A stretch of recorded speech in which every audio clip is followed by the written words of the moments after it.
ജമ്മു കശ്മീരിലെ ഷോപ്പിയാനിൽ ലഷ്കർ ഭീകരനെ വധിച്ചു. ലഷ്കർ ഭീകരൻ സാക്കിർ അഹമ്മദ് ഗനിയാണ് സൈന്യം വധിച്ചത്. ആയുധങ്ങളും വെടിയുണ്ടകളും കണ്ടെടുത്തു. പി ബസന്ത് ഡൽഹിയിൽ നിന്ന് നമുക്കൊപ്പം ചേരുന്നുണ്ട്. ബസന്ത് പറയൂ. ജൂലൈ 3 തുടങ്ങിയ ഓപ്പറേഷൻ ആണ് ഇപ്പോൾ ഈ സക്കീർ ഗനിയുടെ വധത്തിൽ കലാശിരിക്കുന്നത്. ലഷ്കർ ഇ തയ്യബയുടെ കമാൻഡറാണ് സക്കീർ ഗനി. 2 പേരെ ജൂലൈ 3 സൈന്യം കണ്ടെത്തിയത്. ഇതിനെ തുടർന്നാണ് ഏറ്റുമുട്ടൽ ആരംഭിച്ചത്.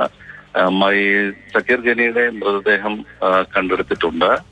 രണ്ടാമത്തെ ഒരു ഭീകരന് വേണ്ടിയുള്ള തെരച്ചിലും അതോടൊപ്പം തന്നെ ഏറ്റുമുട്ടൽ ഇപ്പോഴും തുടരുന്നു എന്നുള്ള വിവരമാണ് വരുന്നത്. ലത്തീഫ് ഭട്ട് എന്ന് പറയുന്ന ഈ ഭീകരന് വേണ്ടിയാണ് തെരച്ചിൽ ഇപ്പോൾ നടക്കുന്നത്. സൈന്യത്തെയും അതോടൊപ്പം തന്നെ സുരക്ഷാ ഏജൻസികളെ സംബന്ധിച്ചിടത്തോളം A++ കാറ്റഗറിയിൽപ്പെട്ട ഭീകരനാണ് സക്കീർ ഗനി.